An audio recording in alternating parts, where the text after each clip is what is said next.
여러분, 별명이 있으신가요? 다른 사람이 여러분을 부르는 호칭은 무엇이 있습니까? 저는 고등학교 시절 많은 사람들 앞에서 부모님께 쓴 편지를 발표하다가 마지막 부분에 이러이러한 아들이 될게요 라고 말해야 하는데 긴장을 해서인지 이러이러한 아빠가 될게요 라고 말해서 몇 친구들이 저를 아빠라고 부른 적이 있습니다. 성경에서도 별명을 가진 사람들이 많이 있죠. 요셉은 꿈꾸는 자라는 별명을 가지고 있습니다. 다니엘은 은총을 받은 자라는 별명을 가지고 있죠. 사도행전에 나오는 요셉이란 사람은 위로의 사람이라는 의미를 가진 바나바로 불렸습니다. 이렇게 좋은 별명을 가진 사람이 있는 반면 좋지 않은 별명을 가진 사람들도 있습니다. 나발이라는 인물은 불량한 사람, 어리석은 사람으로 불립니다. 가룟 유다는 배반자로 불리게 되지요. 사람에게는 별명이 따라다닙니다. 아마 별명이 없는 사람은 없을 것입니다. 다 함께 사사기 6장 27절에서 32절에 있는 말씀을 보시겠습니다. 이에 기드온이 종 10사람을 데리고 여호와께서 그에게 말씀하신 대로 행하되 그의 아버지의 가문과 그 성읍 사람들을 두려워하므로 이 일을 감히 낮에 행하지 못하고 밤에 행하니라. 그 성읍 사람들이 아침에 일찍 일어나 본즉 바알의 제단이 파괴되었으며 그 곁에 아세라가 찍혔고 새로 쌓은 제단 위에 그 둘째 수소를 드렸는지라. 서로 물어 이르되 이것이 누구의 소행인가 하고 그들이 캐어 물은 후에 이르되 요아스의 아들 기드온이 이를 행하였다 하고 성읍 사람들이 요아스에게 이르되 내 아들을 끌어내라. 그는 당연히 죽일지니 이는 바알의 제단을 파괴하고 그 곁에 아세라를 찍었음이니라 하니 요아스가 자기를 둘러선 모든 자에게 이르되 너희가 바알을 위하여 다투느냐? 너희가 바알을 구원하겠느냐? 그를 위하여 다투는 자는 아침까지 죽임을 당하리라. 바알이 과연 신일진데 그의 제단을 파괴하였은즉 그가 자신을 위하여 다툴 것이니라 하니라.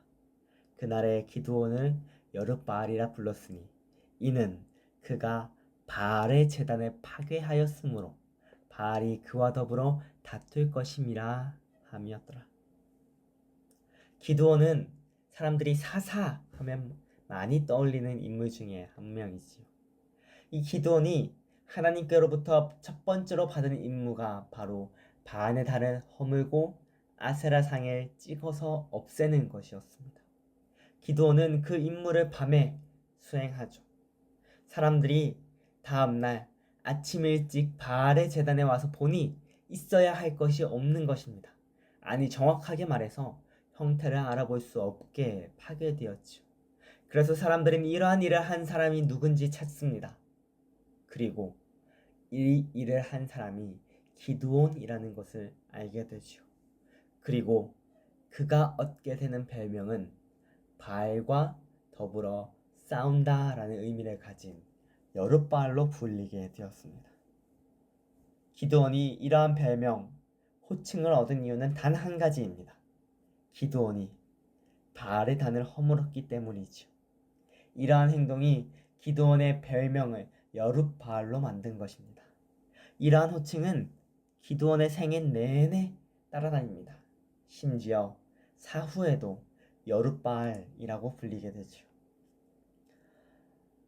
기드온은 하나님께 두 번째로 받은 임무를 수행하기 위해 전쟁터에 나갈 때도 여룻바알이라 하는 기드온이라고 이야기를 합니다.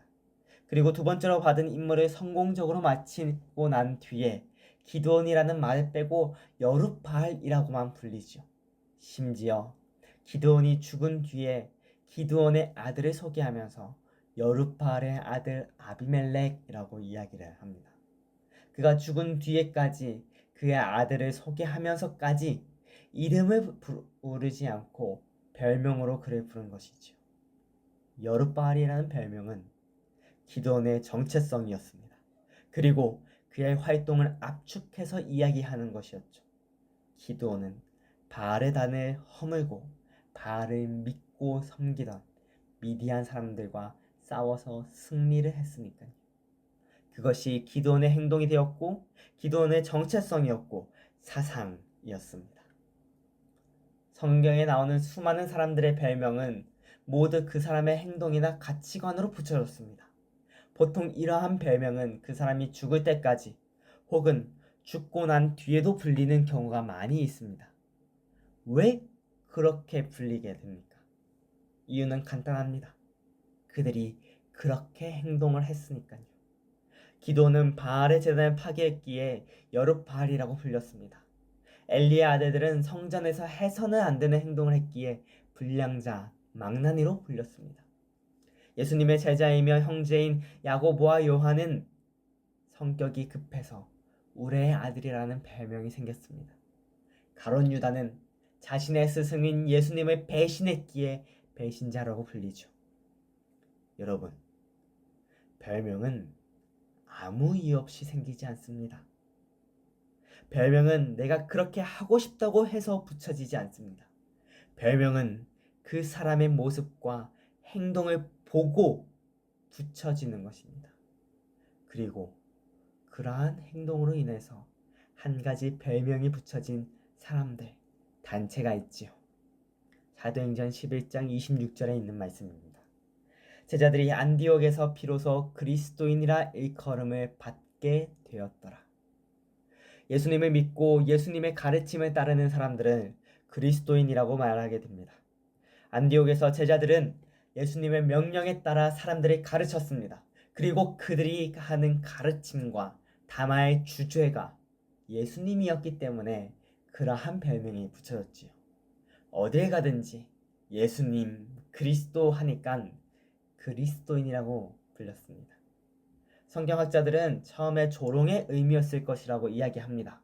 그러나 시간이 흐르면서 영광스러운 별명이 되었지요. 우리는 어떤 별명을 가지고 있습니까? 무엇이라고 불리기 원합니까? 우리는 흔히 그 스스로를 가리켜 그리스도인이라고 말합니다. 그런데 그 별명은 내가 얻을 수 있다고 얻을 수 있는 것입니까? 아니요. 별명은 다른 사람이 나를 보고 불러줄 때 별명이 됩니다. 요즘 젊은 세대가 사용하는 표현으로 무엇 호소인이 있습니다. 원래는 법정 용어인데 점점 다양한 곳에 사용이 됩니다. 이 호소인은 다른 사람은 그렇게 생각하지 않는데 혼자서 스스로 그렇게 불리기를 원할 때 사용하게 되죠. 그것이 되고 싶고 이루고 싶은 사람에게 무엇 호소인이라고 부릅니다.